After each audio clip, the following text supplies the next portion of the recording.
View from the Gutters, Episode 50, Part 2.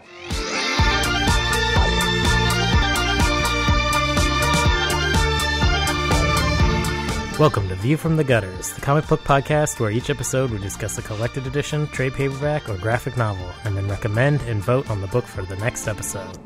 Warning: the discussion portion of this show has massive spoilers for that book. On this episode, we discuss Identity Crisis, and stay tuned for Part 3, Infinite Crisis. Welcome to Crisis on Infinite Podcast, Part 2. Yeah, Episode 50, Part 2, Identity Crisis. I'm Andrew Chard. I am Joe Brady.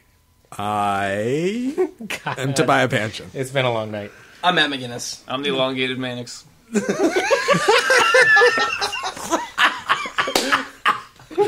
That's his porn name. Yeah, that's it. Oh, God. And I'm Cade Reynolds. I want to be the madam. Wait a minute. You can be whatever you Identity Crisis XXXX. Crisis on Infinite X's. Yeah. We're talking about Identity Crisis now. Yeah, and before we get started on talking about the book, I wanted to address something real quick. There may be people out there that are wondering why we're not doing the three major crises, which were on Crisis on Infinite Earths, Infinite Crisis, and Final Crisis.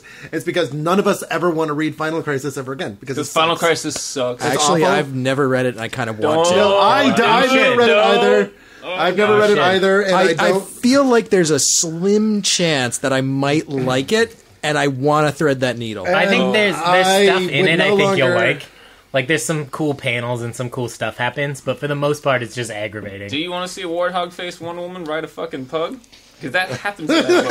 I kind of do. You want to know why it happens? Actually, you'll never know. No, I don't know. No one knows why that happened. I know that Captain Carrot and the Zoo Crew are in there. Yeah, they are. And there's awesome. an actual Deus Ex Machina machine.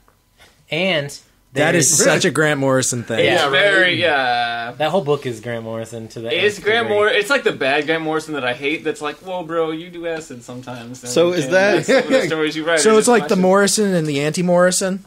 Yes. And the anti-Morrison is trying to destroy every Morrison. Who writes Final Crisis? Was that Grant Morrison? Grant Morrison. Oh, okay. It was originally, I think, supposed to be Hyper Crisis, like 10 years earlier. In '96, he pitched a book called Hyper Crisis. The legend goes that it is fairly unchanged from that original script to Final Crisis, which is another reason why it doesn't make any sense in continuity, is because he didn't account for any of the changes that had happened. My God. So we thought that Identity Crisis was an important work that we wanted Well, we to talk definitely about. need to talk about this book. It's been pitched on the show, I think, before as a recommendation, and I think it's important to talk about before we talk about Infinite Crisis. Well, Absolutely. especially we're not just talking about... we're talking about watershed DC books, and this, not to the extent that, there was a post-crisis, but there is a post-identity crisis Oh, yeah. DC. I mean, things were changed after that. Like we talked about in Tower and Babel, that's kind of like some of the setup to this. But after this, man, there are just ripples, for years afterwards. Well, including in, it leads into one of the major plot points of 52. Yeah, it is one of the major stories. There's kind of an unbroken chain between this and, I guess, all the way through to Final Crisis, through Infinite Crisis and 52 and Countdown and all of that stuff. Yeah, Countdown and 52 kind of go together. Yeah, but you can kind of chop it off at the end of 52, but there was this really interesting chain of events that went through the middle of the last decade at DC, starting with this. Yep. So I think it is an important touch point, if only to talk about its relevance to Infinite Crisis. Because Infinite Crisis is in no small part beholden to this for a lot of its meaning. Yeah. So, who wants to start? I am not going to start. Joe, I'm looking at Joe because I know what Joe's going to say about this. Okay, I'll jump in first because I've never read Identity Crisis before today. Oh, wow. I started it this morning and I was like reading it desperately all through my Dungeons and Dragons game today just so that I could be able to talk about it tonight. Nice. I am that nerdy. Yeah. It's all good. We knew that. And for the record, he was DMing the game. I was not. No, that is a different yesterday. game. I run a game that is not Dungeons and Dragons, but it is a role-playing game, and I play in a Dungeons and Dragons game. Oh, okay. In any case, I was kind of trepidatious going into this book because I've heard so many people express negative opinions about it before. Mm-hmm. I don't remember reading it before, but I knew what the big central reveal was going into it because I've read other things. Right.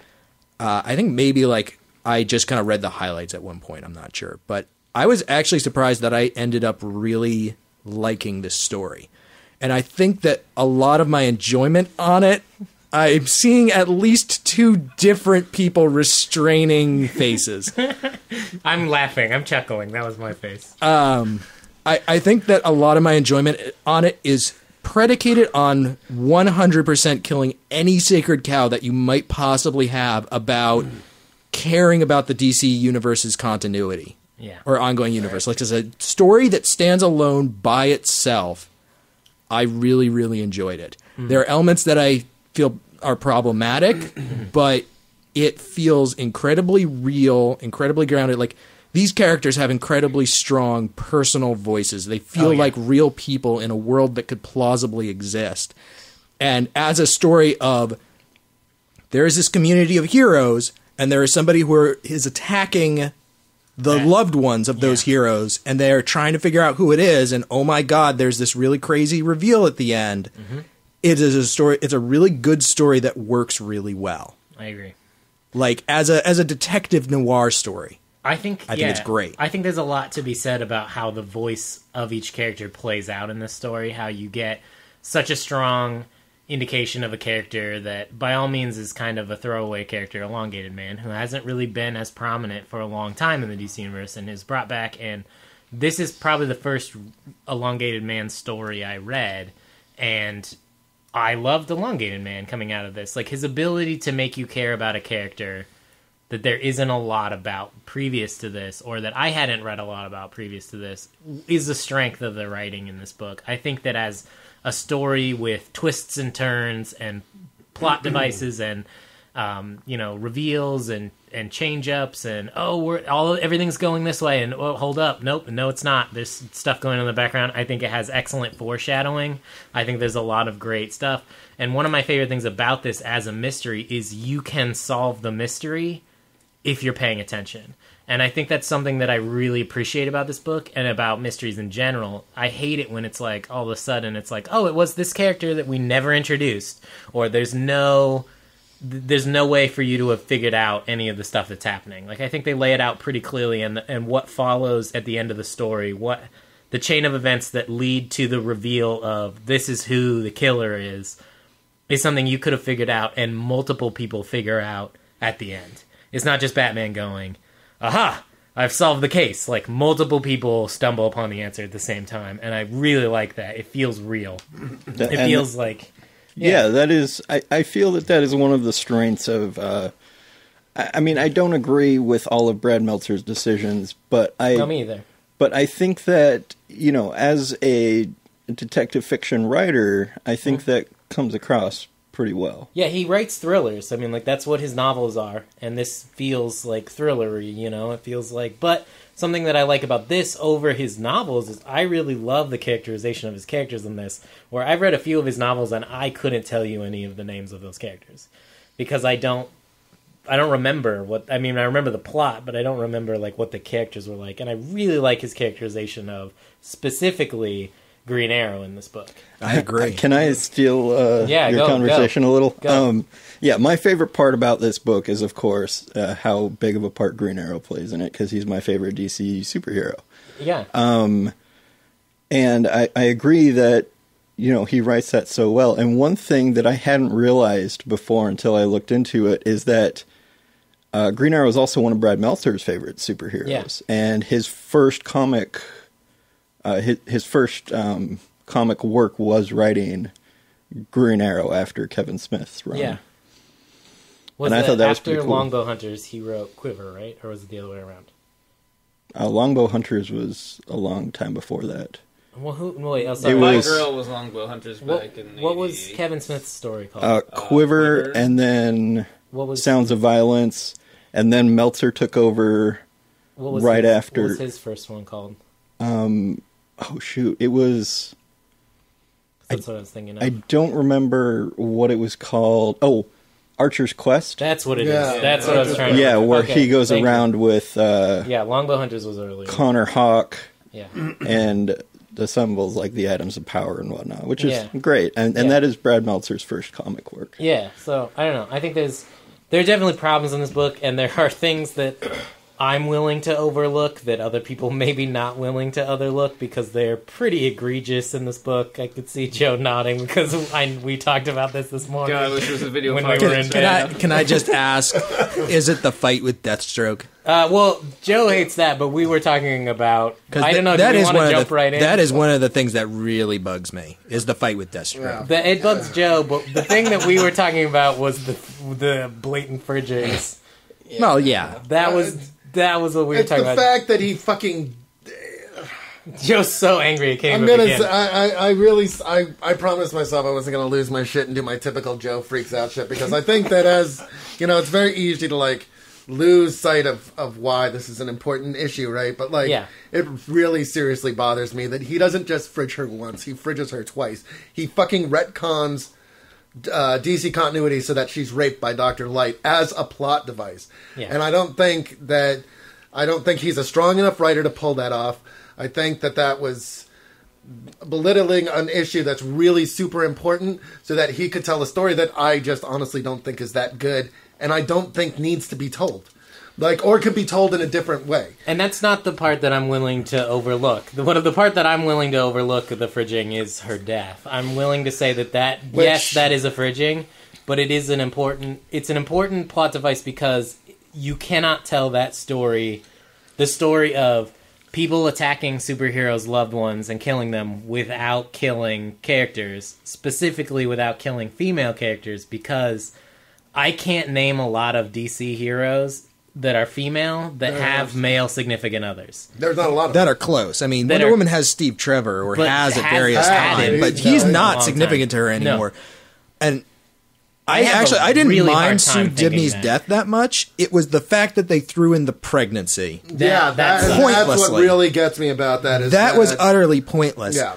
The rape of Sue Dibny, like, continuity issues aside, like, I thought actually kind of worked. And this is Like, it is a darker Yeah. view of the DC I universe. liked Especially, I mean, that- coming from Crisis on Infinite Earths, like we just did. Yeah. Like, this is a much, much darker world, and it's specifically backfilling in a level of darkness that wasn't there in the old Right. comics.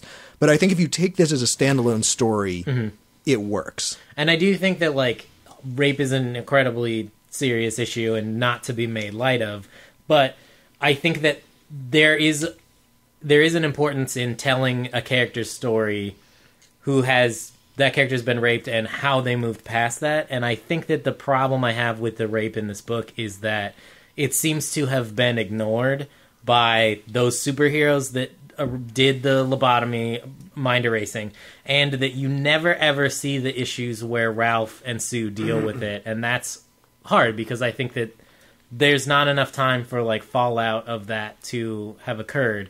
And it was something I was chuckling about in the Animal Man comic. Well, I is kind of that- got the feeling that they made Sue forget. That I it kind of happened. got that feeling, too. No, she's not there. She's not there. That part is there's a fan And that's theory. even fucking worse. There's a fan theory that they make that the reason that Ralph, the reason that Sue, doesn't know is because they made her forget that, and that I am not okay with. No, that's fucking That it's awful. not It's in even the worse. book. Yeah. It's not in the book. It's not even hinted at in the book. No. I think that is totally wrong. Like, she obviously is dealing with that.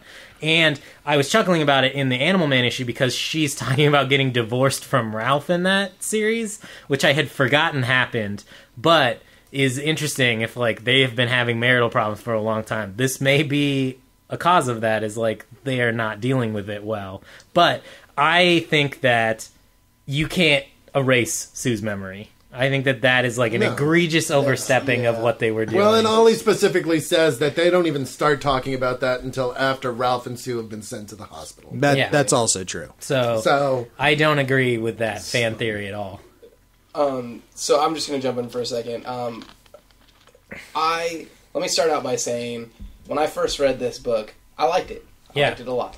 I mean, it was a time when I was getting back into comics, and it showed me a side of superhero comics that I, at least from the big two, that I hadn't seen yet. It made me really realize that there are grown-up stories that are being told, that can be told,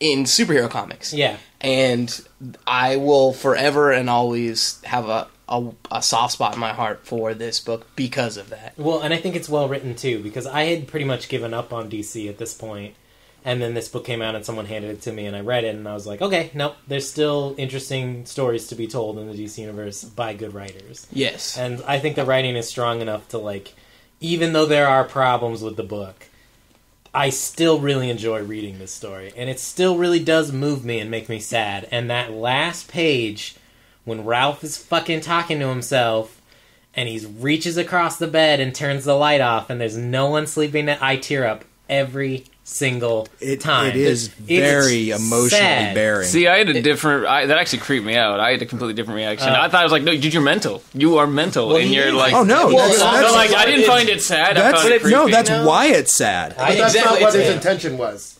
If you Well, that read may the be- afterward, well, I don't care what It doesn't his matter what his was. intention. I don't Yes. care. I don't matters care how about it the was intention. received. See, I Yeah. took it as he actually thinks his wife is there. So Well, and the like, thing is, I think... Well, no, that- it's a broken man getting comfort from self-delusion. It's It's also set Yeah, up to be... I know they just... Yeah. It's set up to be a thing where... Who the fuck said, like, Ollie says it to him, so, like, talk to her, she's still there, she can hear you, right? Yeah. It's supposed to be this, like, touching moment where he's, like, trying to move past it. Yeah. But it's not. It's I- fucking creepy. Can I say, It's not okay, creepy. Joe, you hit out... I had the same thing when I first read this book, which was, like, when it was brand new. It blew me away. I cried. I was Yeah. very moved by it. I thought it was amazing. It was really powerful. I really loved it. I reread it last night just in one sitting. And, yeah, a few of the things hit me, like continuity things that they had to get into. Like, for example, Green Arrow has this arm around Ralph as he's crying, and the thing is, like, he's died and come back. Green Arrow has. Yeah. So it's like, to me, it took so much of the weight out of the story. Because he's like, oh, I have died, and I came back, so I know she can hear you, because I've been in heaven. Like, Yeah. or whatever. Like, to me, like, and so those are the things I kind of glossed over during my first read, because at least 3 people in that book have died and come back, and referenced it in the book. Yeah. Yeah. And this whole thing is supposed to be this heavy murder thing, and so to me, it took me out of the story every time someone mentioned it. Like, oh yeah, but and then that's what made me more mad with like the whole fridging part, is because it's like, well, she will never come back because she's a minor character. She's Yeah, not exactly, Joe. because she was And disposable. to me, like, so actually rereading it, I was kind of pissed off because I was like, well, fuck this. but like, her what the story hell? isn't done. Is the Oh thing. no, they go on in 52 and do the whole like cult thing. Yeah, but her Try story, to- I mean, her story yeah. is done. In that, Like, Well, because okay, Ralph basically sacrifices himself. This kind of tips Ralph over into the crazy end of the spectrum. Yeah, but that's And- Ralph's story. That's not her story. Yeah. No, I agree. Well, no, Her but story- she becomes Her a story's pa- done.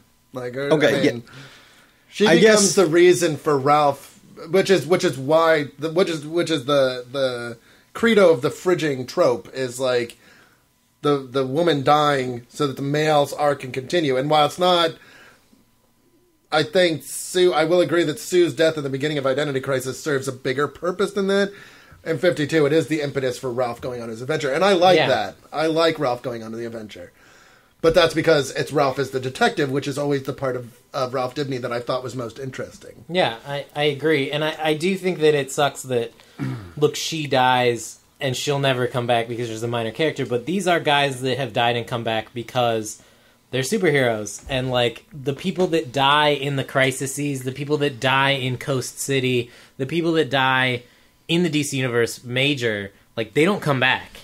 Like, the average citizen never comes back in the DCU, and the superheroes have to know that. And that's why Green Lantern, John Stewart, is so pissed off when Xanshi blows up, is because he knows, like, death has a serious side effect Well, less in the pissed DC Universe. off and more broken. Well, he's and broken. I mean, inconsolable. but the death still matters in the DC Universe, Absolutely. regardless of the fact that some people come back. I think that every death still matters, and if it didn't, they wouldn't be superheroes anymore. But the other thing, to me, it just annoyed me with like how hypocritical that is, or how stupid that is, because I had forgotten about this part. Hal Jordan is still the Spectre at that point. He flat out says, "When you coming back, bro?" Yeah. He's like, soon. He's smiling. That actually angered me. Like, Yeah. oh, it did me too. Definitely. Jeff Johns, you motherfucker. I mean, I feel exactly what you guys are saying. Like, I read this at the exact same point. I was just getting back into comics. Never read anything like this with the big characters, right? There's Watchmen and there's the Dark Knight Returns, but those are separate things, right? Yeah. This was, like, actively part of the continuity, and I was like, oh my god, this is amazing. And I think I've only read it once in between there and now. And I can't, like, the last time I read it, I don't think it impacted me either. It was just, I read it, right? Yeah. And reading it today, I had some definite problems with it. But I'm going to wait. I'm going to wait. I feel like when you just read it and not look for things, if you don't have a critical eye, it's much better than it is if you do. I think it's an important book that everyone should read. I think that it is a great read. Once you reread it, is a great time to go look for the stuff. So if you're listening to this after your first reading of this book and you're like, what the fuck are these guys talking about? This book was amazing. I would have been in the same boat as you right after it the first time. But the reason that we do this show, the reason that we talk about books and look at things with a critical eye is because it's important, and because taking a book, a sacred cow in the DC universe, like this book that most people agree is like a great part of the DCU, and going, why is this not as great as everybody says it is something that's important for us to do. So I don't want you guys to hold back or think like, I don't want to tear into this book. Like, I think that this criticism is important. I still really like it because when I read it, it takes me back to the time when it first came out. I remember the feelings and the emotion that it invoked the first time, and that comes back to me. Yeah. And so I still cry every time I see that. Every time I'm reading it and I see the panel with Ralph's arms wrapped around her and the water sprinklers are going and her hair is burned off. That gets me every time. The part that really kills me too is Tim's dad. Yeah, that's what hits me every time. I've never had a wife, so I mean, so I don't really. I'm not saying that I can't relate to the loss of a wife, because obviously that it really affects me. And like the end of this book, I do tear up and cry because the loss of a loved one is terrible. But like something that I couldn't relate to is Tim is one of my favorite DC characters, and he has nothing but bad things happen to him for the whole time that he's Robin. Basically, if you've read the Teen Titans run, you know that like half of his friends die. You know that his dad dies. You know that there's just like he gets shit on all the time. And just watching Batman be like, not again. Like I'm not going to let another person become an orphan. And he fails. Seeing Batman fail again and again and again. I've said this on the show. Seeing Batman fail makes for a good story because it's interesting, and you have to see him deal with the fact that he fucked up. At the end of the story, he's mad, not just because he thinks that they've erased his mind, not just because someone that he trusted fucked with the Justice League, but because he fucked up. Several times in this book. Funny because actually the Batman stuff was my favorite stuff. It's kind of like with Tower of Babel, like Batman was the one pissing me off, like, damn you Batman, why are you so crazy, and this is not your fault, Batman. This story was like, why I love Batman, because it was everyone else being dickholes, and I'm like, Batman may be crazy and paranoid, but he's looking like a motherfucking saint in this shit. So frequently in the DCU, like in the Justice League realm of the DC universe, Batman gets cast as the tactician, and you rarely get to see Batman the detective. And in this story, he's being the detective, and that's part of what I really appreciate about this story. And it it has problematic elements. It has so many problematic elements, and those are an issue that needs to be acknowledged. But there's so much great stuff going on in this book that I wish other people would emulate, in the way that the characters are treated like real people who are choosing to do a job, and they communicate with each other, and they have plans to contact one another, and roles to play. Like when they're investigating Sue Dibny's murder, and they're bringing in this guy, and they're bringing this guy, and they're like, this guy's going to come in later, and they're going to do their sweep. But like we've got all these systems showed up. Like it felt incredibly real. It felt like all the characters felt grounded, and heroes are questioning like, is this something I really want to do? Like, everybody asks Ralph, like, when are you coming back to the Justice League? And he's like, I'm not. Yeah. Firehawk is like, I don't want to be a JLA reservist anymore. Like, I'm not cut out for this life because I don't want something like this to happen to my family. Well, you see, Tim questions it too. There are 3 different, incredibly important father-son relationships in this book. There's Tim Drake and his father. There's Oliver Queen and his son Connor Hawke, and then there's Digger Harkness, Boomerang, and his son. Yep. And all 3 of those relationships get delved into, and they have really important, really interesting character moments that happen. Oh, yeah.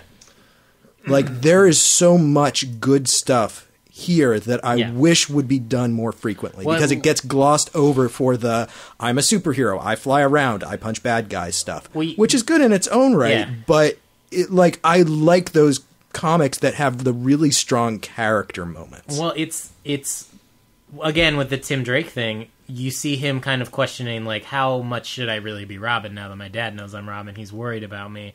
I have a family to think about. It's what I've always loved about the teen superhero is they don't have to be a superhero if they don't want to. In a world where there's Superman and Batman, like, if you choose to not put on the costume, it's kind of okay, because, like, the big guns are handling a lot of stuff. But the fact that he chooses to go out as Robin that night, and because he chose that, his dad dies, and yet he still puts the costume on again, is, like, I think is a crazy moment in that character's life, and I really appreciate that.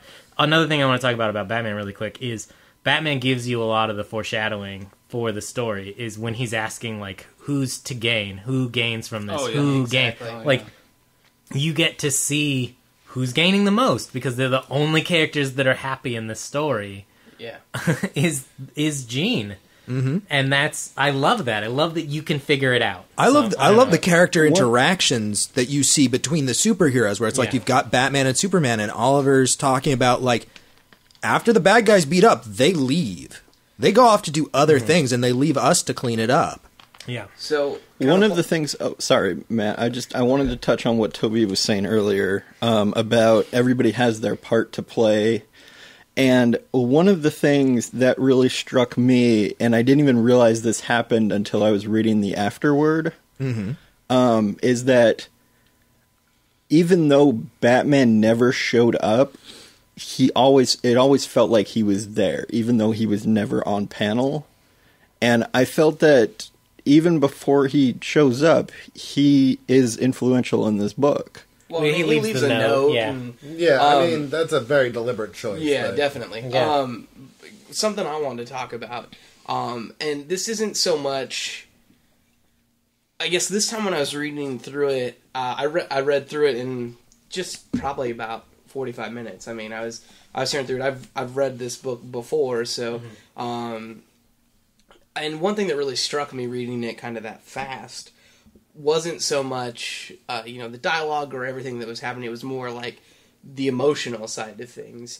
And one thing that I realized that I hadn't realized in past read-throughs is after she dies, there's kind of this dichotomy in the superheroes where there's two different stories and two different reactions. There's the people that are mourning, and wanting to find out what happened, and they're trying to investigate things. And then there's a story where the superheroes just go out and they're like, we're gonna bring in all the people that it could be, and we're gonna beat them up, and we better not find them. And I hated that. Mm-hmm. That did not feel like superheroes to me. That did not feel like the DC characters that I knew, and I did not like that. I don't know why it bugged me so much, but it just did not feel like how these characters should react.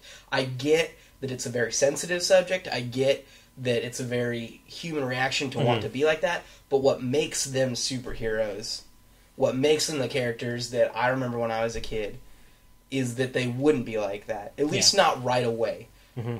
I really feel like the characters that I know and care about would have made sure she was okay first. They wouldn't have just sent her off, and just like forgotten about it and gone out and just beat people down and kicked indoors. And I mean, it just, I don't know. I just had a really kind of visceral reaction to that part of the story. And it feel a little bit like Chris Nolan's Batman, where he just yells at problems until they go away? Well, kind of. To be honest, it felt really indicative of the New 52. Yeah. And what really kind of bugs me, looking, now with where comics are, is I feel like, and I'm not going to say this is Brad Meltzer's fault, because it's not, is I feel like so many people like this book, and so many people say, well, this is a benchmark of, modern comics. that like the wrong thing was taken from it. No, I agree with that. That happens every single time. You had The Dark Knight Returns and Watchmen come out in 85 and 86, and what did people take from that? Ultraviolence is awesome, and that's what people want to read. And we got 15 years of ridiculously over-the-top violent heroes. Yeah. Like, any time that something revolutionary comes out, people will grab the surface details and completely ignore what it is that actually makes the story meaningful. To me, what makes the story great is just the straight human emotion of the story. It's not the superheroes. It's that, like we said before, you can believe that this is a story that you would read in the paper. Mm-hmm. It just happens to have happened to superheroes.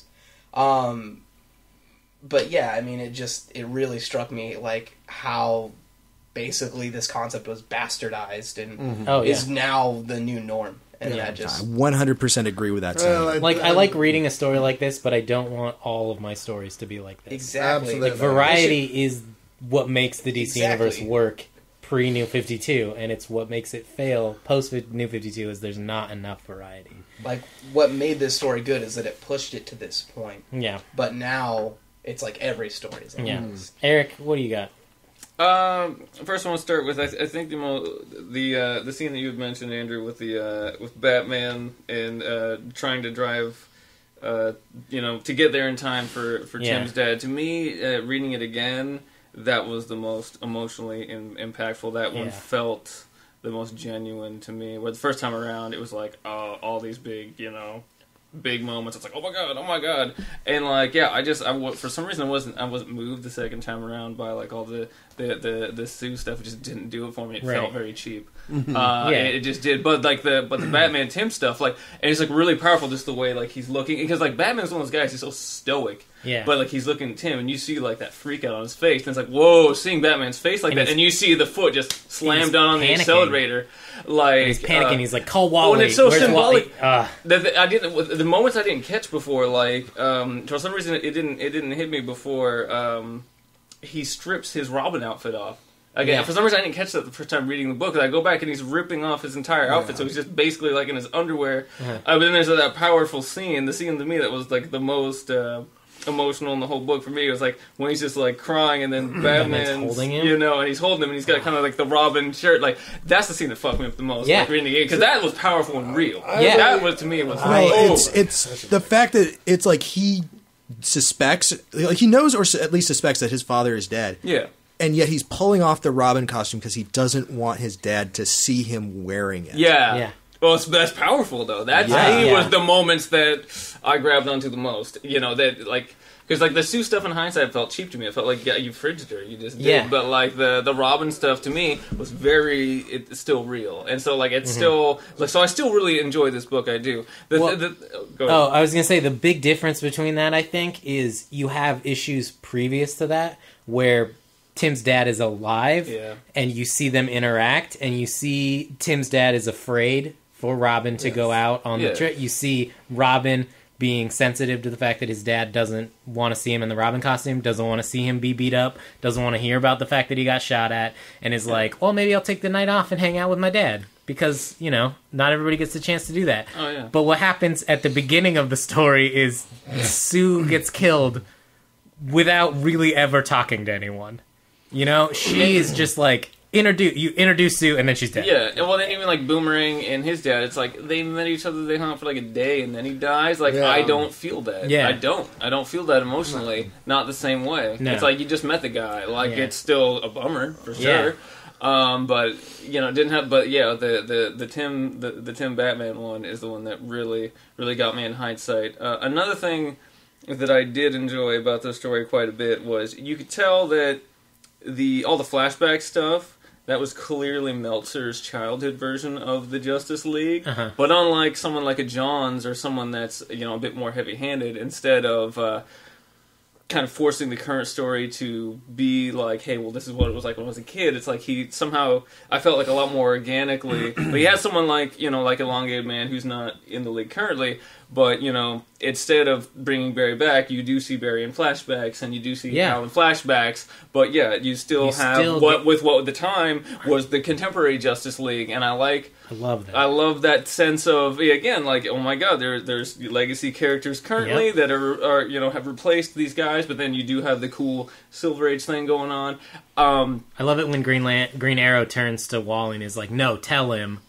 The kid has to grow up sometime. Yeah, and it's absolutely. Like, those moments are what make the DC legacy powerful to me. Is like, Wally doesn't know that sometimes Barry fucked up because he sees him as his idol. And that's and why he says, he goes with no it. way. He goes with it to respect Barry. There's no way that Barry would vote for that. And he did. And it's like, but it's right after Iris died, and it's like, so it's invoking all this continuity. Yeah, I love it. I love how that's he's the able stuff to balance they did right. That's the stuff they did very and that is something going back to what we were saying last episode on Crisis on Infinite Earths. Like, those are exactly the moments that we can't get in the New 52 with these static characters that can't grow and change. Like, that's an incredibly powerful moment that you would never get if Barry was still the Flash. Well, think about if no one had changed from before Crisis on Infinite Earths, you wouldn't get the moments with Robin, because it would be an old Robin who didn't have a dad. Both of the first two Robins didn't have dads, so you wouldn't get any of that interaction. You wouldn't get any of the interaction between... like the Flash and Barry, or the new Green Lantern, Kyle Rayner. You don't get any of that. You don't get any of the old guard of the League teaching stuff to the new guard. Like, it is continuity wise. Again, I'm just such a continuity nerd. Like all the satellite stuff, the flashbacks, some of it is clearly meant to be pre-Crisis, though, and I think it confuses me because I'm certainly not a DC. Well, it is. They had to go back and change Wonder Woman into Black Canary, right, because she was retconned out. Yeah, because Joe, you've read a lot more of this stuff than I have. Because my understanding is, like, post-Crisis, Wonder Woman was brand new at that point. Yeah, like, she was introduced as a new character, and then Superman, even though he had a history, he at that point, Man of Steel-wise, hadn't been in the League yet. So, like, wasn't like the Justice League, the JLI, wasn't that supposed to be in post-Crisis the first version of the League, or did they retcon that? No. Well, but the JLI is not the first version of the League. Did they retcon that? That's what I was wondering about. Is like, the JLI is a continuation of the original Justice League. Yeah, and you basically had at that point. They must have gone back and explained that. Even in the DeMatteis Giffen run, Batman and Martian Manhunter are assembling a new League. Because the Justice League has been. I know Mark Waid the did Justice League has been disbanded. Disbanded. Thank you, God. But they still had the satellite. Point, they still had Happy Harbor. Like all that stuff is still in. I haven't read because Wally's doing that for a while. Because Wally starts off on his own, and then he joins JLI, and then JLI becomes Justice League Europe or something, and all this. Like that was one of the only continuity questions I had. Was like, would this still have happened? Yeah, and they actually it must have. Because they mentioned editorial would have said something, but in the back matter of the book, they actually mentioned that originally they have this. And some of the scenes, the pre-Crisis scenes, they had originally drawn in Wonder Woman, and they had to change her to Black Canary because Wonder Woman was retconned out of the original JLA. But I think if you're done, I'm going to launch. I have a couple of things that I wanted to mention, if that's cool. Yeah, no, go ahead. Okay, so. Now, no, I'm going to interrupt. No, I'm just kidding. I'm sorry. Okay, so I may not agree with the rape plot device thing, but one of the best things I felt that came out of it was Wally West. The reactions he had to hearing the story, yelling at the other superheroes, I thought that was amazing. Because Wally's awesome writing. Yeah, like he's a stand-in for the audience, definitely. Yeah, and I think totally. that he captured that really well. Yeah. So I wanted to say that. I wanted to mention that upon rereading this, I didn't feel that Brad Meltzer was on his game. And part of that is because he was so new to the comic books at the time. But one thing I was thinking about is if he went back and did this now with like different devices, I think that it would be a much better story. Yeah, I mean, I this is one of my favorite things that Brad Meltzer's ever written. I'm not a huge Meltzer fan as far as the comics work go, but I think that this is still really strong. So as much as it would be interesting to see him like go back and change some of the continuity issues or some of the issues that fans have, like I still think that this is a strong story, and I still think that he did like a great job. Cade did just remind me of a third thing that I do have the most problem with, in addition to Deathstroke and that whole like Green Lantern ring thing where he like takes it over with his mind. Oh God, fuck that. And the Sue Dibny pregnancy is Dr. Light's characterization in this book, where he's like, "Oh yeah, rape. I love rape. I'm gonna rape everybody. Blah, I'm insane." That was awful. Like they're like tying him up, and he's just like his tongue is lolling out of his mouth, and he's he's like making the "I'm hard fucking light crazy." holograms with where he's showing. Yeah, Like that was overdone. Yeah. That was Yeah. that So- was dialed way too high. speaking of Which is weird because everything else in terms of characterization seems really good. Well, I think they needed to give them a reason to make Dr. Light like need to be lobotomized. It's like he's too far gone now. Right. Like but I think you could have done that in a more interesting way than just have him be like, "Ooh, it's time for Rape Town." I definitely don't agree think with that that. But it also brings me around to another point that I wanted to make that I really liked, which was the characterization of the villains and the villains network and their relationship to each other calculator as this like weird inverse of the heroes, where they've got their own satellite that was abandoned, and they kind of like have these connections to each other, but they don't really trust each other. And there's this like really creepy villain, and sometimes guys just disappear. And like, oh man, that moment for me was incredibly creepy. Yeah, I like a lot of the But like there was some really good stuff there. Like I think there was some very earnest to like what real life criminals are like in terms of their relationships. I also found And this the really thing cool. with Boomerang not being able to get work, and the calculator and throwing he's just him like, a bone, I thought need a that job, was pretty any cool. job. And I think that Bolt And that's what dying, gets him killed. The Bolt dying at the beginning too is interesting because he's like, He "Can't doesn't you?" die. Well, getting shot. No. He's like, "Can't you just pour it in and then pour it out with it?" And he's like, "I can't teleport something that big. That's why I brought the car." And he's like, "Oh, dude, I'm sorry." Like, because they just don't know each other's power set accurately. Yeah. Like, I thought that was interesting. I found this interesting parallel between the calculator and the role he plays in Identity Crisis and what Marv Wolfman wanted for the Monitor, and how he's doing something very similar in the Teen Titans thing, where he's feeding villains information about how that morphed out of this character idea called the Librarian, who would do that, who would kind of serve as that, like, kind of unite villains together with information and stuff. But I don't like this book, and I'm going to do something very odd here. I'm going to admit that I don't like this book, and that does not mean it's a bad book. There are things that I think Meltzer does well. I don't really care for them. I think he does an incredibly strong characterization of Green Arrow. I think Green Arrow's narration through this is probably, for me, the strongest part of it. Mm-hmm. Reading it this time, and it's like I said before, when I read this, the first time I just gotten back into comics, and it blew my mind, like just wide open. And a lot of the things surrounding it that kind of pad the interval between this and Infinite Crisis also kind of blew me, because you had like you had Olmec Project and Sacrifice, where Villains Superman United gets taken over by Max Lord, and Villains United, which I still think is great. Yeah. And the one with the Spectre going nuts, which was Day of Vengeance. Day of Vengeance, which led to Shadow Pact, which I fucking thought was great. And I really like the Ranthanagar War, too. Yeah, and the Ranthanagar War and all that stuff. This. But, and I thought a lot of that stuff is good, and I really haven't, I'm kind of scared to go back and read it after reading this, because, and Chard was actually over at my house while I was reading this, and he was just like, I must have been vocalizing my displeasure. And I was just like, you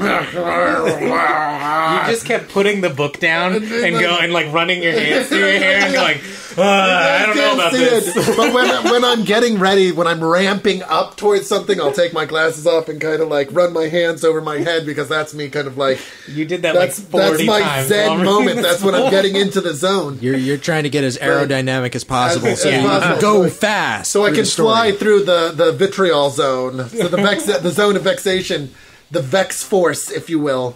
Joe has his own speed force. I do. It's called the Anger. Vex Force. I call it the Vex Force, and it's when I'm insanely annoyed. So now you're going to go and found the red flashes? Yeah. I am going to found the red flashes. But so my thing is but I didn't want to launch into my normal like diatribe against it, because I think it's an important.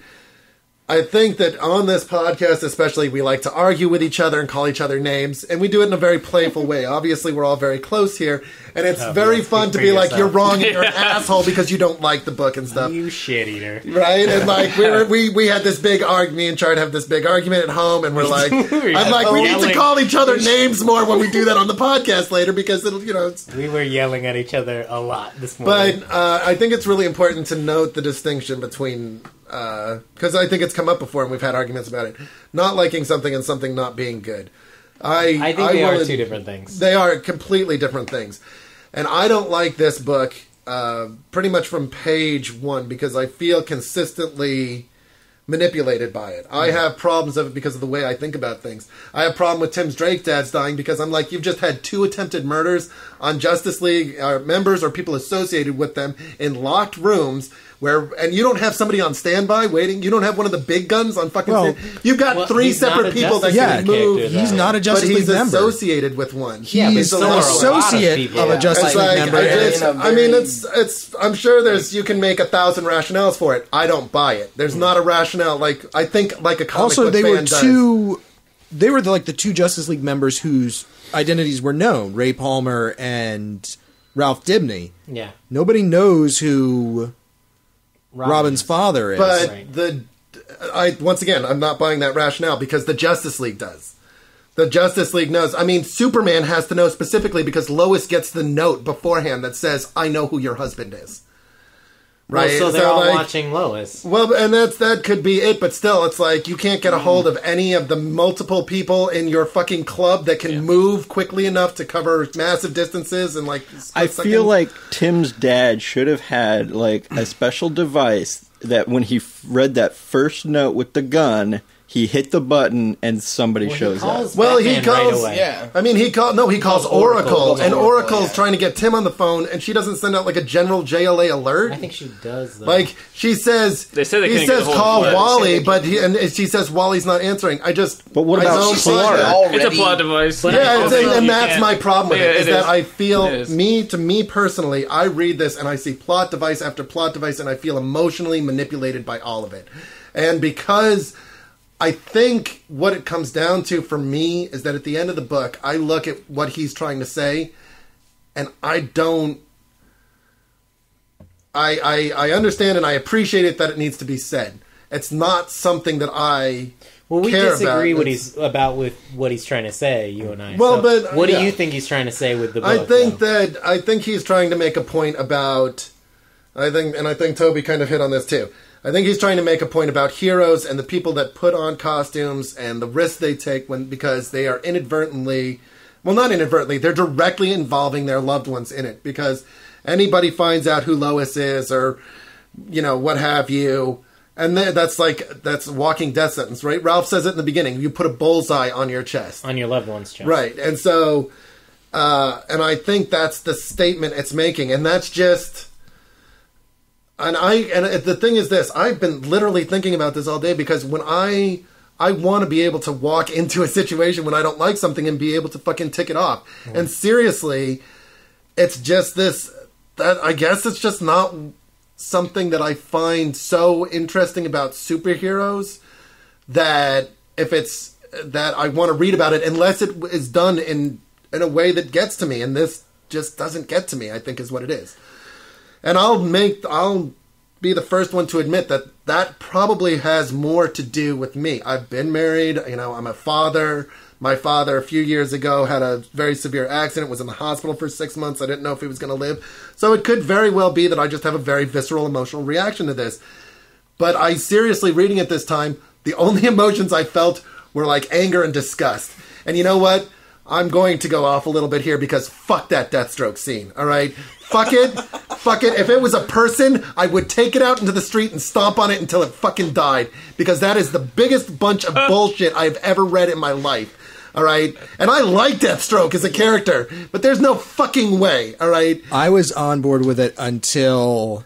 He takes out the fucking Flash. It's you cannot physically, and he does the whole. Your thumb doesn't move fast. He does enough. And this is the thing, right? He does the whole 10%, 90% brain thing, which is bullshit. It doesn't. But you use all of your brain all the time. Doesn't make it thumb faster. But you cannot... Doesn't make it thumb faster. Wally can move at the speed of light, or as close to as makes no difference. Yeah. Your fucking light does not hit your eyes that fast. By the time he saw Wally moving at him, Wally would have already hit him 6,000 fucking times. Period. Yeah. And he's using science to try and justify why Slade is so good, but he's ignoring the science of how Wally moves. So I'm sorry for that, Brad.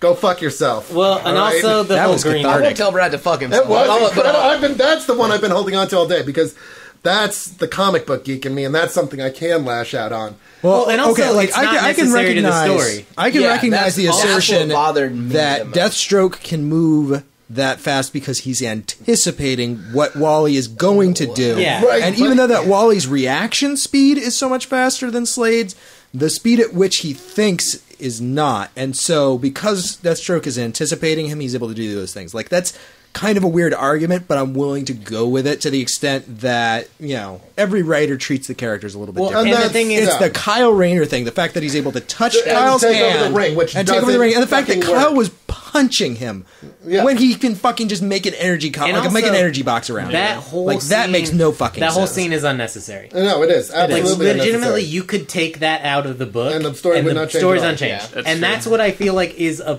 job of the editor. I always forget that scene right after it's over. I'm like, okay, I it was forget a Gee Whiz that moment. It was like when it came out in Wizard magazine, they were like, "Oh my god, look at this panel!" It was one of those things for fanboys to masturbate. Yeah, but it was the whole thing is an excuse to have Ollie jump on him and go, "Hey, Slade, watch the birdie." Yeah, and that does not justify the fucking shitstorm that comes in for it. Going back to what Joe was saying, like, okay. I recognize the point that you're making, and ultimately, this story is deconstructionist. Mm-hmm. And there are a lot of deconstructions of the superhero genre that are similar to this in style, at least, where it's, you know, it's kind of more of a grounded, gritty, darker look at the superhero universe. Authority. Right. Which we talked about. Go listen to that episode. But I'm thinking specifically of things like Wanted. Oh, yeah. That you love. Oh, yeah. Oh, my God. So, you don't even know. No, I can't even pretend to say it. No. Wanted is one of the worst things that is one of the worst crimes that has ever been committed against comics. I agree.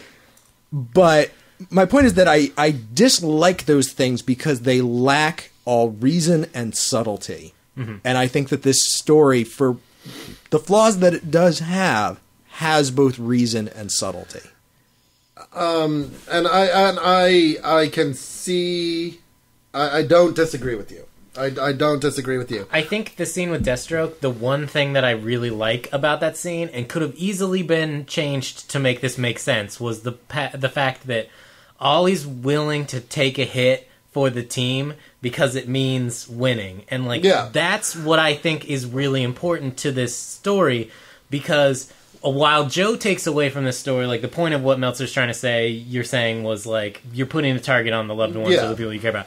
The thing that I think that he's trying to say, and the afterword doesn't support my theory, but what I take away from this story is superheroes are fallible, and they make mistakes, and they aren't always right. And that's what I like about this story. And when Ollie's willing to go, yep, you can punch me in the face and do whatever you want because that means my team wins, that's a heroic action. I totally agree with you. And I think that moment, for me, is ruined because Kyle, the way that fight goes, really, when Brad Meltzer isn't writing it, is Slade's there and he's like, well, you're not going to get him until you go through me. And Kyle goes, well, we've just moved you. Now you're in a box. Now you're I in agree. a box. I agree that there is a massive error in that. Yeah. But the one thing I take away from that is that there is a great Green Arrow moment in that that supports my theory that the reason this book exists is to show how superheroes are supposed to act and why it's fucked up when they don't act like that. And you can literally do that by getting rid of Wally and Kyle. Oh, absolutely. And having them not there. And I think that this is good because while the story and the setting are darker and grittier than superheroes as a whole, all of the hero characters are heroes. Yeah. They're heroic people who are doing things for altruistic reasons, and I think that's what's missing from so many deconstructions I agree. of this type. But I want to go back to what Matt said, like, half hour ago, which is that the author's intentions are less important than the audience's interpretation. No, I totally There's agree. actually this great documentary right now on Netflix, and it's these 5 people talking about their interpretation of Stephen King's The Shining. Oh, yeah. And they're all batshit insane. They are all batshit insane. And they That's rude, they Joe. start off at like, woo, and go to like, you need to be institutionalized. That's the range of them, right? But you watch it, and the filmmaker says, this is about what happens when you lose the forest for the trees, right?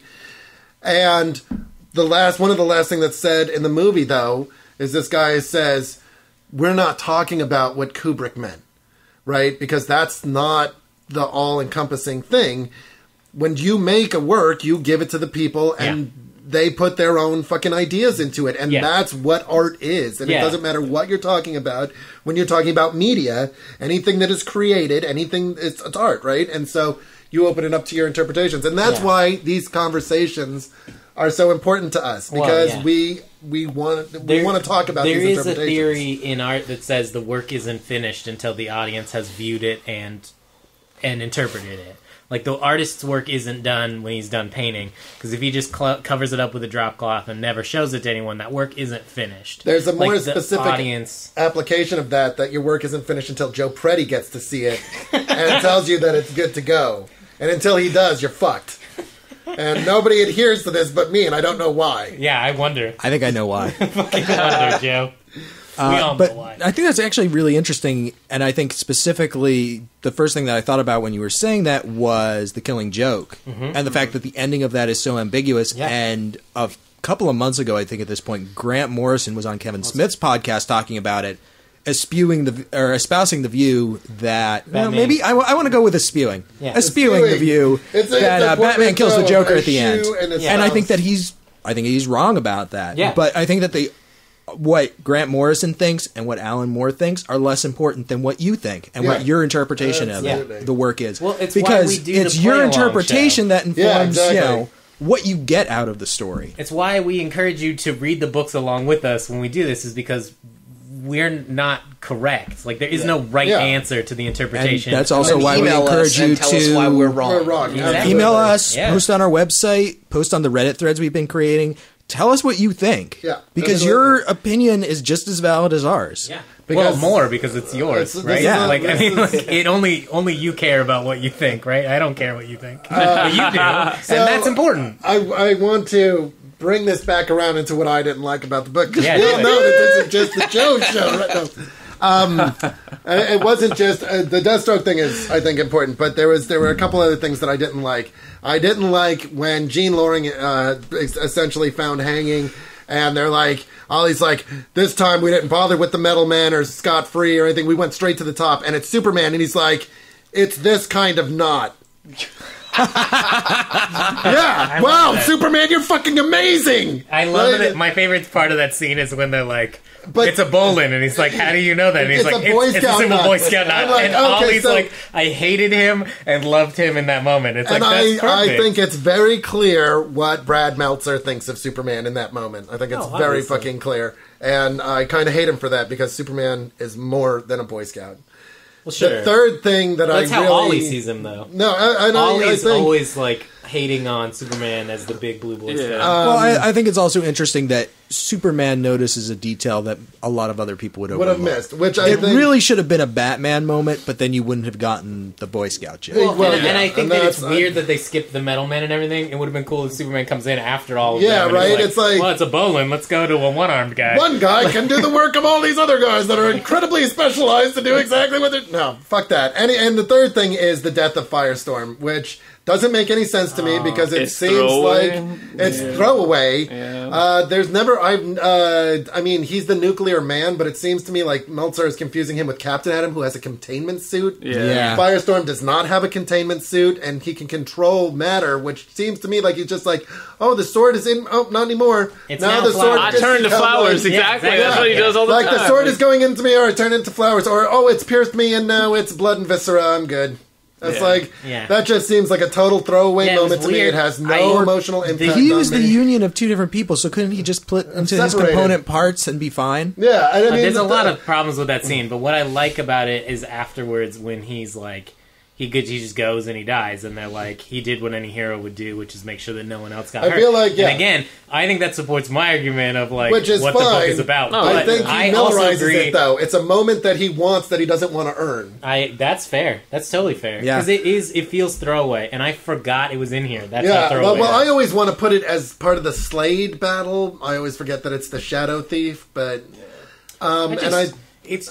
it doesn't, again, like the Slade fight, like it doesn't. It actually would have made more sense if it had been during the Slade fight. It would have made more sense. Or if it had been, I don't know, Captain Adam, who actually is contained by a containment suit and who would actually breach. No, because he organizes everything. Yeah, he's in the funeral. Remember, we've said this before. He dies in Batman Superman something. One of the numbers of Batman Superman. Yeah, but that's... Captain Adam.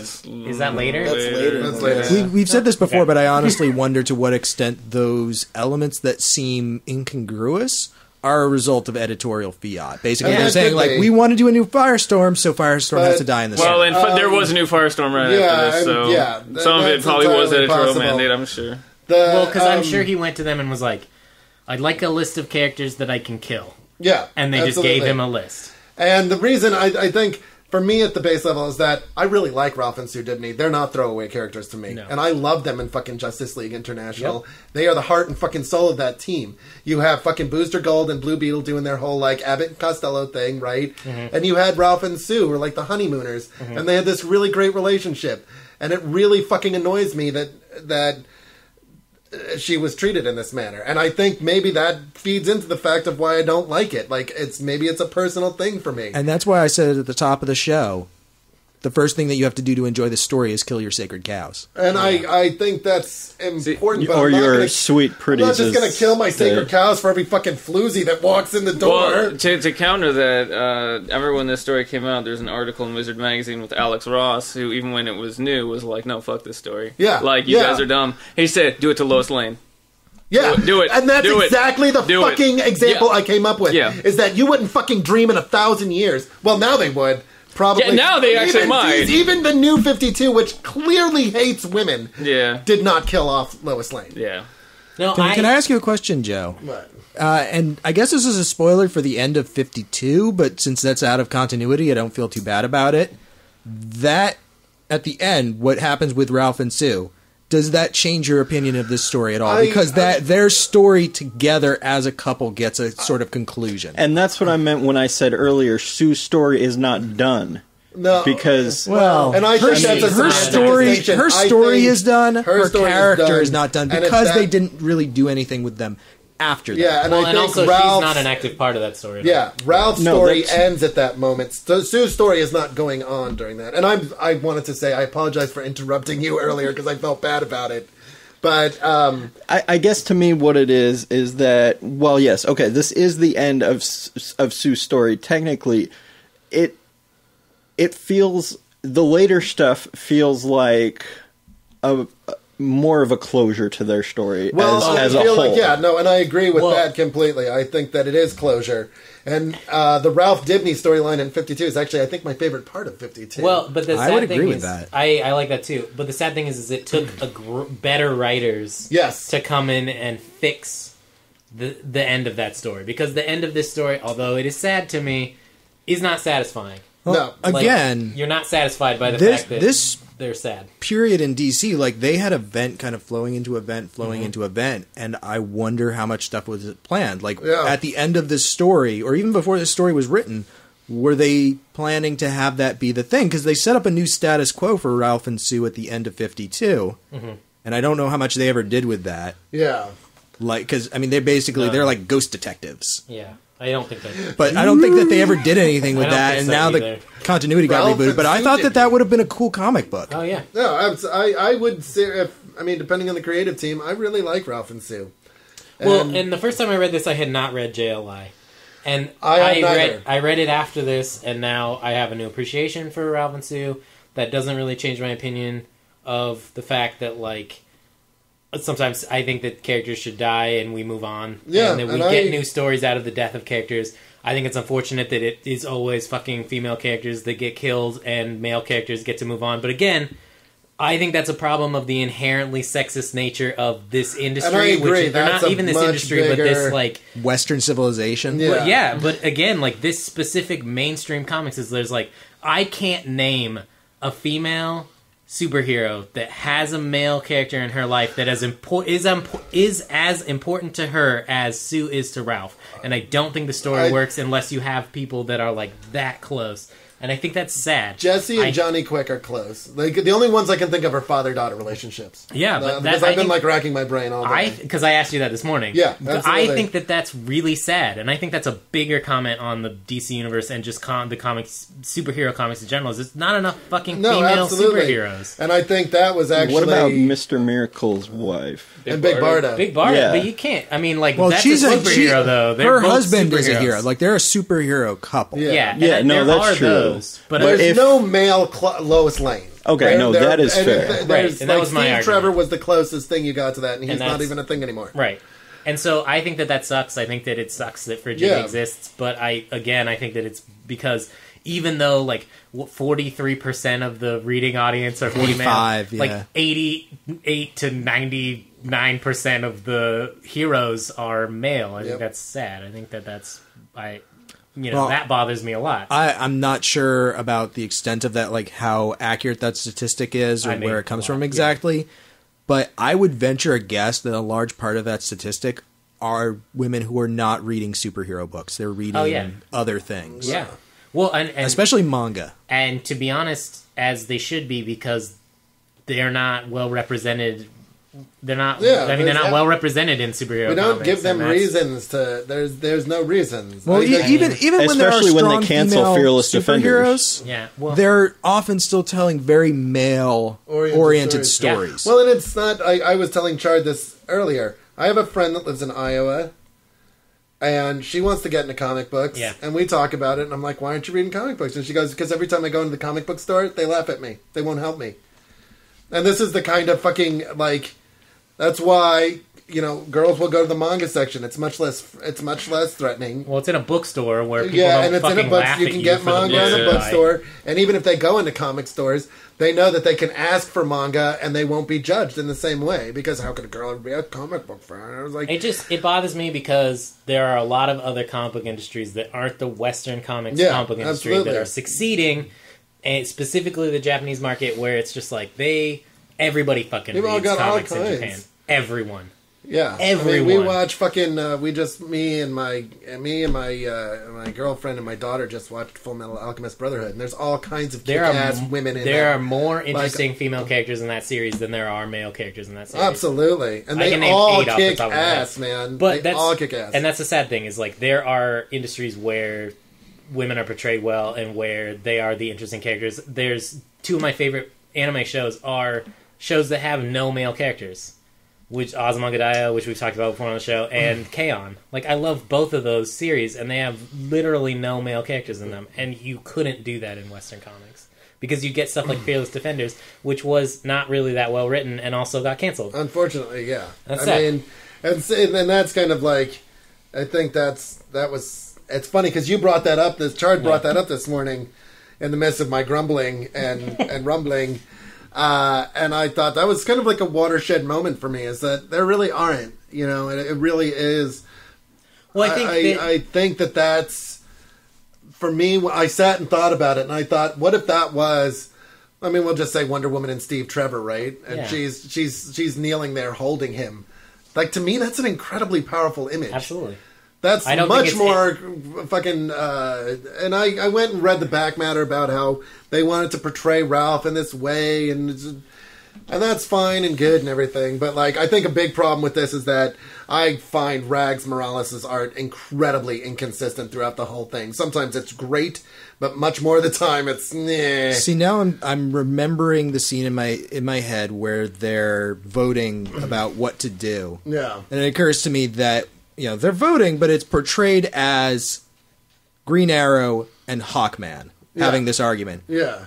When it's Zatanna's power that they're arguing over, and she has the ability at any time to go, No, I'm not going to do this. Can I just bring up something? Because I wrote this down. I wanted to fucking talk about this. In the back matter, he's talking about Zatanna, and he says, she's like the most powerful member of the League. Why doesn't she ever step up to it? And I decided it was the emotional issues she had with doing the mind wipe. And that struck me as incredibly fucking sexist. Because Ollie doesn't have problems with his archery because he participated in that. Barry didn't have any fucking problems with his speed after that. Well, he also didn't right? botch it like she did. Well, but she didn't. I mean, it's like, the thing is that they were all a part of that, and yet she's the one that fucking... But I think she feared her powers a little bit after that because she fucked up. And, I don't agree with that argument that, that this is why she's not as powerful as she should be. Yeah, no, that's like I think that's an incredibly fucking... I think that's a sexist argument. That's fair.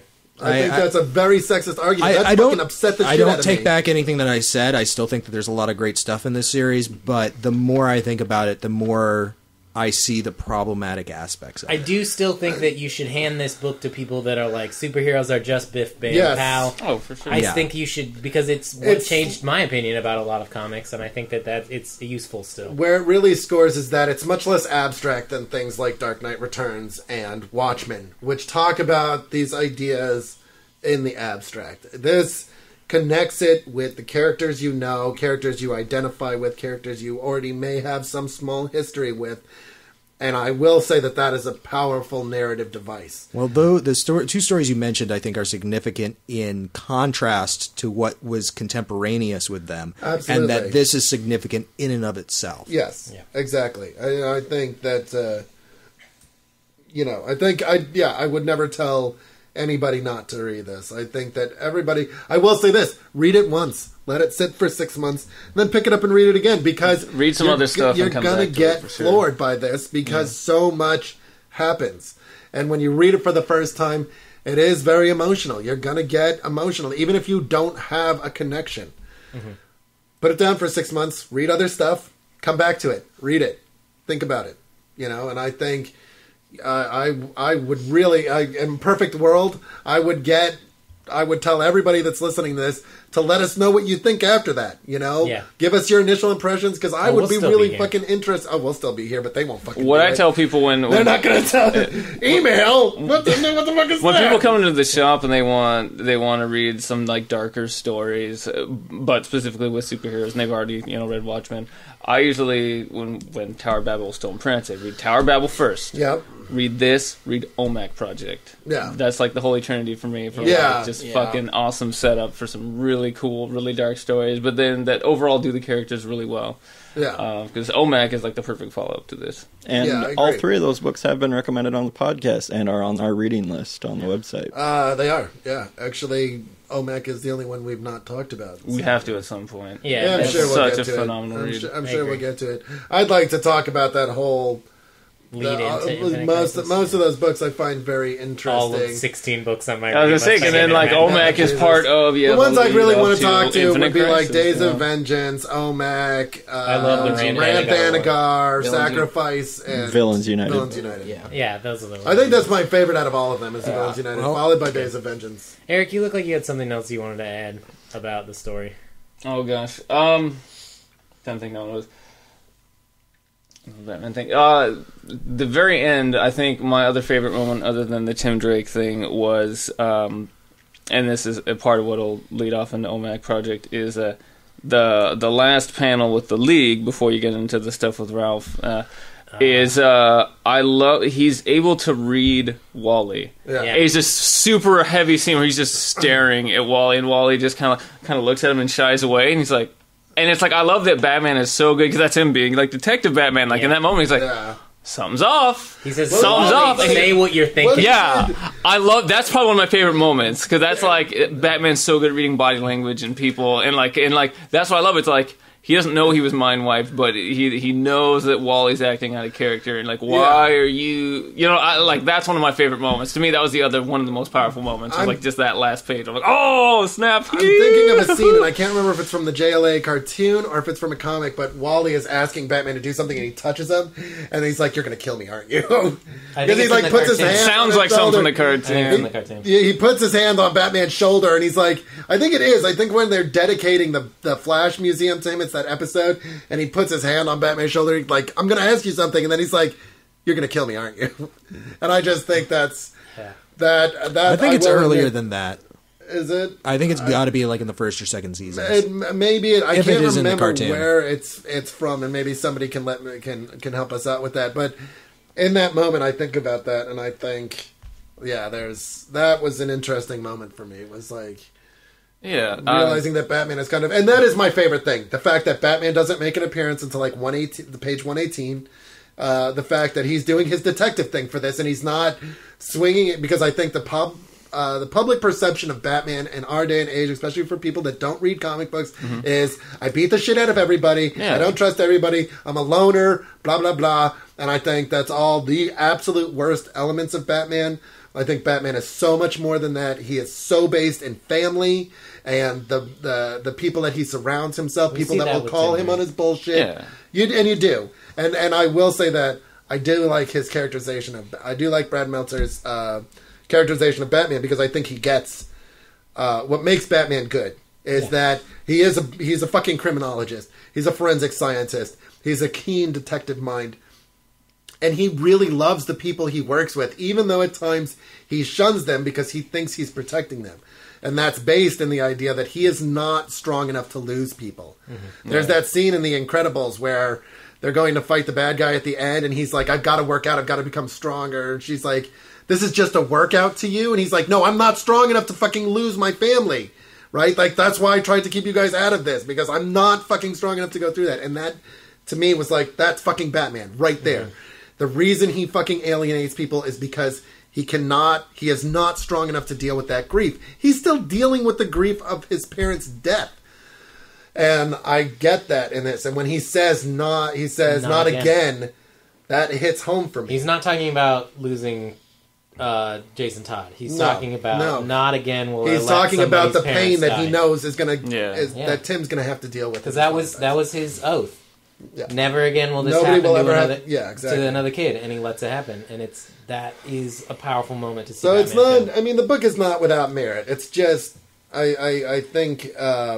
Would you say that there are better works about superheroes? Yeah, absolutely. That's fair. Absolutely. And I think, to be perfectly honest, I see the importance of works like this, but as I get older, I really want the lighthearted stuff, man. I don't like the important shit is good, and I understand the importance of it, but I want like Justice League International, man. I want Guy Gardner being a dick and Beetle and Booster Gold fucking doing their slapstick. 2009, that's why it's so sad, because we hit a period after Blackest Night where DC tried Brightest Day, and that was all over the map. Yeah. But part of the thing that they were attempting to do with Brightest Day was lighten up the tone a little bit. Yeah. That's what and Marvel's at the same time, with Hiroki. That was the exact same time. That's what they both, like, and I actually really liked it because I was getting tired of the heavy stuff. I'm like, come on, guys. I like Watchmen. That's a good read. And that's Jesus, lighten up a little bit. I think that Identity Crisis is significant because comics went through a very dark period in the 90s and the 2000s. Yeah. That 20-year period, I think, could legitimately be called the Dark Age. Oh, for sure. Because it was very much about taking the shine off of the heroes. Absolutely. And having scrubbed them down to their kind of core layer, people went, we missed the bright colors. We missed the fun. And that's what I like. Secret Defenders is not the best fucking book written, but it's fun. And you could pick it up, and you could put it down, and you'd be like, okay, I read that. Look at Mark Waid's Daredevil. Waid's Daredevil. It's like, yes, all the heavy stuff happened. It's still in continuity. We didn't do a reboot. He says right in the beginning, like, I'm making a conscious choice to just buck the fuck up and just be, you know what I mean? To me, that's an incredible. That's when I exhaled. Yeah. I was reading that because I love Daredevil, and I have for a while. But I read that part and I exhaled because I was like, Mark Waid understands. Yeah, I think the strength of comics today is that having gone through this dark period, we can have moments like Foggy Nelson getting cancer. Yes. But we can still have the fun of Daredevil riding the Silver Surfer surfboard. Yeah. Oh, that was great. And that those two things can coexist in the same comic. Yeah.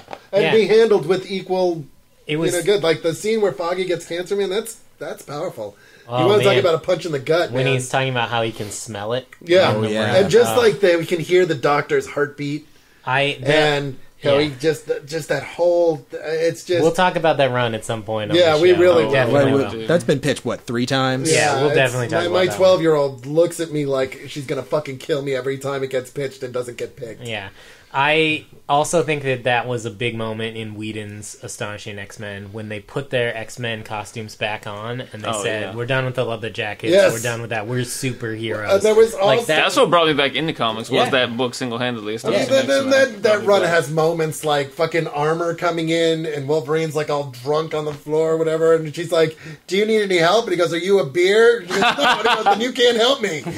That's like, yes, man, like that, those are the moments I want. And when you have moments like that in a run, it makes, you can have the gut punches because you have that to kind of go back. Well, you feel the dark stuff more when there's light to contrast it. When you're down, like Daredevil was to the point where he was down in the dumps so much I didn't feel it anymore. Another girlfriend got killed. Why do I care anymore? Well, aside from the fact that I was like, oh, this is Frank Miller Part 2 and Frank Miller Part 3. Yeah, you Bendis, all of it, they took it to the point where it got to like Shadowland, which was just like the height of absurdity. You know, it's like you made him so dark, you turned him into a literal devil. That's just stupid. I think like I was like, you can't get any darker. You can't get any darker. Well, it's the reason that I love books like Hawkeye and Superior Foes. And also stuff like Miss Marvel. If you're not reading Miss Marvel at Marvel right now, I haven't read Miss Marvel. Captain Marvel. Or sorry, Captain Marvel is good. There will be a new Miss Marvel. Miss Marvel looks like it's going to be good. I meant Captain Marvel. I still do that too. Captain Marvel, I love her punching dinosaurs and giant robots and all the stuff I love about superheroes, and that book's great. And I like that Marvel's embracing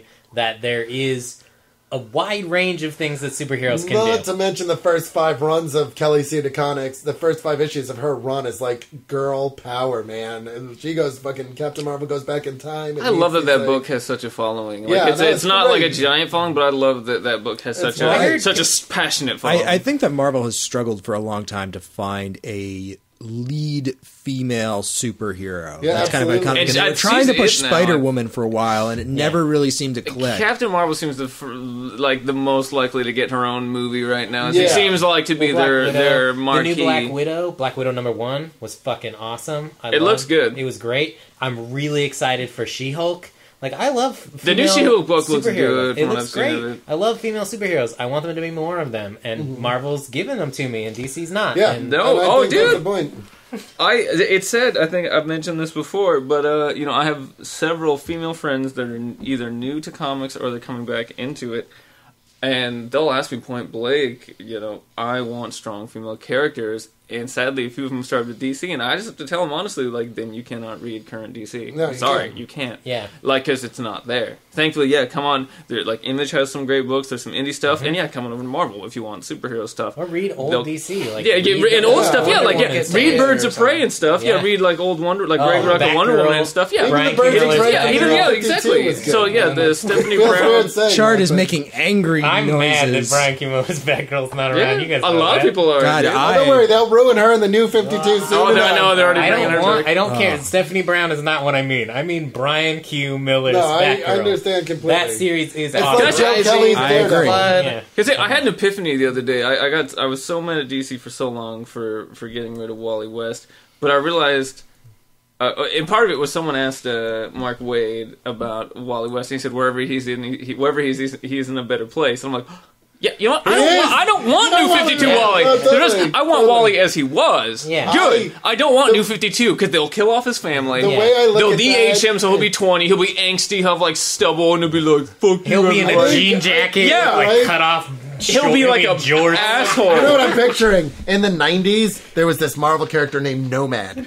And at the end of Nomad's run, it was revealed that he was actually Captain America that had fucked off and was traveling the land. And I was just like, that's what I picture Wally West coming. He's all like scraggly and like he's drinking beard. Bourbon out of a flask. Like Lorenzo Lamas and Renegade. Yeah, exactly. He's got a huge beer gut. And he's in some jorts. I think one of the things you have to be adept at when you're a fan, when you love things, right? Because like television shows, what have you, comic books, is kind of finishing it on your own. And in my mind, what happens in the New 52 is Wally West comes back, beats the ever-loving piss out of Barry Allen, and makes everything better. I have a fantasy. And then I just go back and read the shit. I have a fantasy, and in my head it works. because it is Barry Allen's fault that New 52 happened. Yeah. Like, it is. So, like, you have a way out. You could have, at any point, Wally West can just, like, run out of the Speed Force. Yeah. At any point. Completely unchanged. Yeah. Looking exactly like he did. And his Flash, like, Rebirth, red, darker outfit and all that shit. In fact, it could be awesome, because at first I was thinking, he could have his family and shit. Even better, have the family gone, right? Because then you come back and you're like, where the fuck is my family? Where's my family? How good would that be? Oh, and especially like, Barry Allen, I'm gonna fucking kill you! would have this fight. Where's my family, motherfucker? Me and Mannix have totally fucking done this whole thing. Dude. They would have a fight across time. Dude. Where they fucking Time and motherfucking space. Barry You get a fucks tour off of the into multiverse as they're getting punched and Fuck shit, yeah, it like would be dinosaurs epic. and shit. And at the oh end, my god. fucking Wally fucking grabs fucking Barry and just fucking beats his face in and is like, I'm getting my family back. Fuck and yeah. then just fucking puts everything Even right. Barry like took the outfit off of him and they're like, I'm the Flash now, bitch. Yeah, and it's like, oh, fuck you, dude. See, we already have it written. We just we're already there. We've already the Shit. story already exists. So in our Flashpoint minds. started it, and then the Flash is going to end it. Flashpoint 2, the flashioning. You could call it Flashpoint to -1. Flashpoint Shit. times -1, which is the opposite. Sean Connery will just be there just Yeah, to have he him. just Why there. the fuck not? In the It's like Zardoz outfit. in the lounge. Think about In like, the land taken over by awfulness. how shit that could be crazy. You come back and be like, "Where's Donna Troy?" Like, who's Donna Troy? No, where's Donna Troy? Like, where the fuck is like where are all these people? Like, what did you do? Yeah. Like, do you not remember Why it did used you to be like whitewash this? and make Kinda everything protected. shit? Yeah, like, cause he'd remember everything. God, that would feel so good. No, it would be amazing. Oh, they'll It would never be do it, amazing. but man, When Mark Wade becomes editor in chief. Yeah, no, that's what'll happen. for real. Look What? at that. Either What happened that to or I'll have 4/5 of Nixie- Amanda Waller? Oh god. I know. Why is Amanda Waller skinny and hot? That pisses Dude, me you know off what? so bad. I want fat Amanda I have Waller. the I want it. Ostrander Suicide Squad cover where it's a white cover with Amanda Waller and Batman's like backing up and she's like fucking Yeah. poking him in the chest with her fingers. And every time I get too sad, I look at that and I say, I remember who you really are, Amanda Waller. I remember. She's not You're supposed like to. Psycho Pirate. You're like, I I remember how That's how I feel. I'm like, give me my Medusa mask. I'm gonna go to DC's offices. So did we Everybody have shit anything yourselves. else that we wanted to say about Identity Crisis, or do we want to move on to Infinite Crisis? Yeah, now I actually had something I was saving because it was very personal. So I wanted to wait till we were We're done. finished. I think we're done, so if you want to wrap us up. Okay, so I feel on this episode we have both praised Brad Meltzer and, knocked him down a few pegs. Damned him. And, I mean, I'm guilty of that myself because I believe he is a much better writer now than he was back when he wrote this. And I don't think this was the best work he's done. But it's very emotional for me because it hits some very personal notes. And one of those is that I used to be an EMT before a lot of my memory loss happened. And one of my biggest fears and a nightmare that I have constantly is that somebody close to me is going to get hurt and I'm not going to be able to save them. I talk to Joe about this from time to time. And that is one of the reasons that Sue's death hits me so hard. It's right at the beginning of the book, and it's a surprise when it happens. There's no lead up like there was to Tim Drake's dad's death and whatnot. And so it hits me a lot harder for that reason. And I have to think that one of the reasons it does is because of Brad Meltzer's writing. Yeah. I think that's a powerful scene. And I think that that's part of the argument I have about that superheroes are fallible, and that's something that makes them so human in this book is you see a lot of superheroes fail on a lot of levels. There's a lot of times when they fuck up, whether it's, well, we made the wrong choice and we went after the wrong bad guy, or we didn't protect that person and now Tim's dad's dead. But at the end of the day, it's like they are human and they make mistakes and people die because of it, and that's sad. And I think that is why I can overlook the fact that this is a blatant fridging right at the beginning of the story with the character that I care about. Is I am a firm believer in the fact that in fiction, in media, sometimes characters have to die. It's just something I believe. I think it keeps the stakes high, and I think that's what makes this book work for me still is that those characters die and it's sad. And it's sad because we can relate to what it would feel like to lose a loved one. And I think it's sad. I think that's why it's used. I mean, everybody knows that. Warren Ellis wrote this graphic novel for Avatar called Scars, which is about a homicide detective. Mm-hmm. Yeah, and Matt can back me up on this. As a parent reading that, it's fucking awful. And he says in the end, I wrote this because this is, when I became a father, my worst fear immediately became my child is taken from me and killed. There's a monster at the end of this book. Yeah, and it's powerful. And I read that book, and I will never fucking read it again. I don't need to. I don't need to go through that again. But yeah, clearly that's why it's used, because that's everybody's worst fear. If you have somebody in your life, like a wife or your parents or something, you're just like, whatever, I don't give a fuck. Oh, they died while I was away. Yeah, whatever. Then you're probably a psychopath. You know, that's just not the way the human brain works. Yeah. Well, it can be hard to conceptualize. It can My brother very, very, very nearly died about 3 years ago.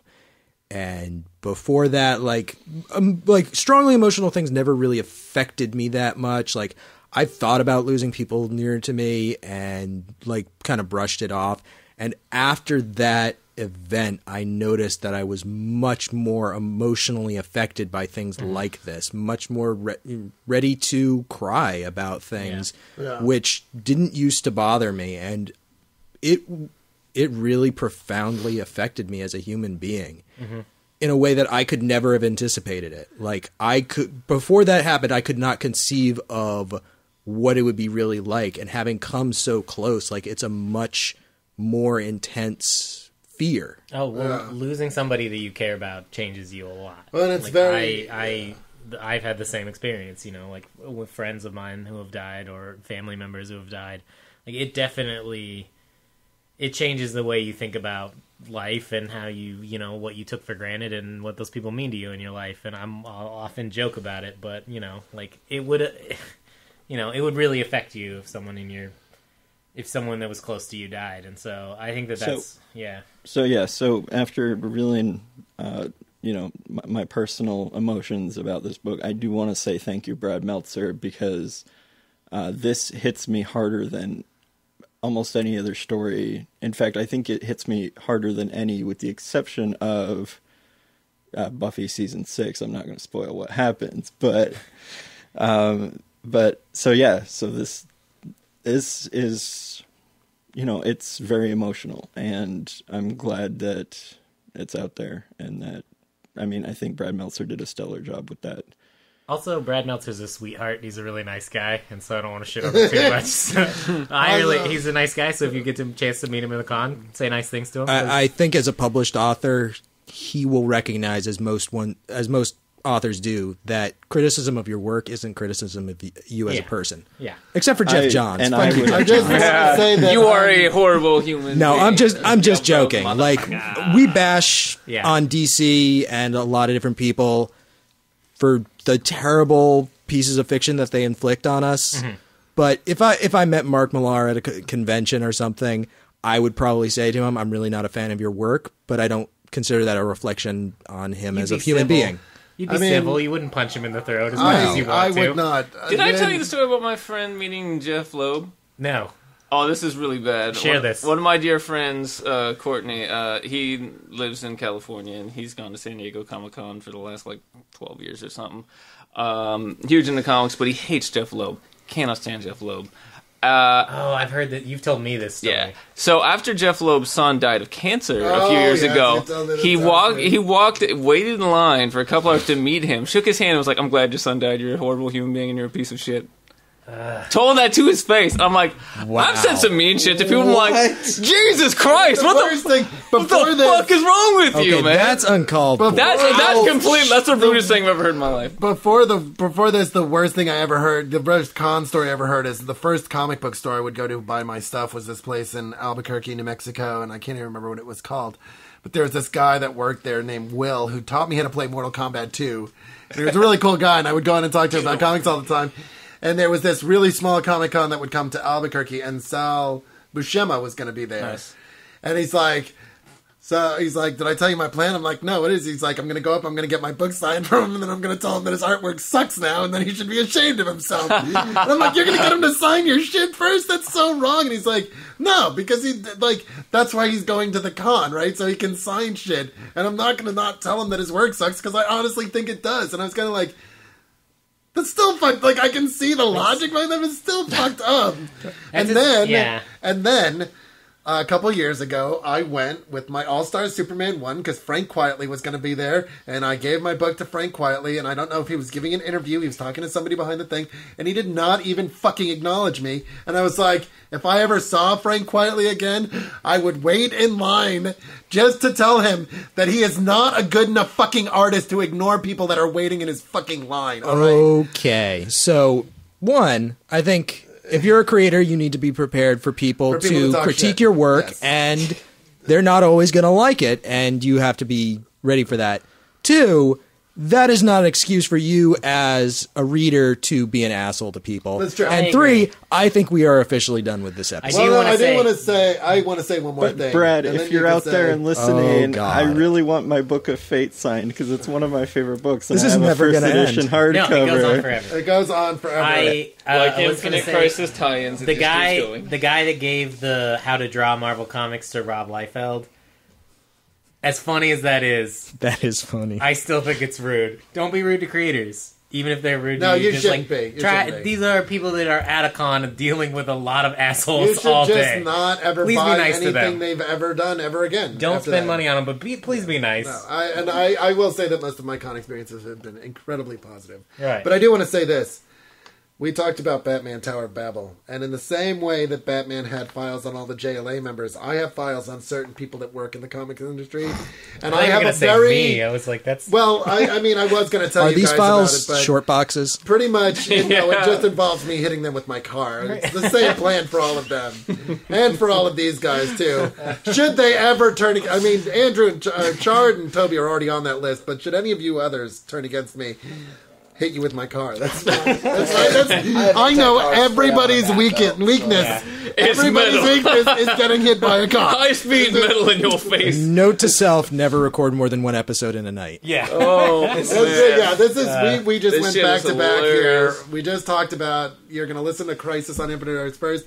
We back to back recorded these. I'm tired now. I am fucking exhausted, and I care about nothing any longer. I want to go home. All right. Stay tuned for Crisis on Infinite Podcast 3. Yes. Infinite Crisis. Infinite Crisis on Infinite Podcast. Stay tuned, infinitely. And by that we mean go download the next one it's now. Recursively Crisis infinite. on and if you're still listening to this crises. point, I'm sorry and thank you. I'm not sorry. I refuse to apologize. I'm cutting you off. Bye. You know what you're going to get. Bye. Bye.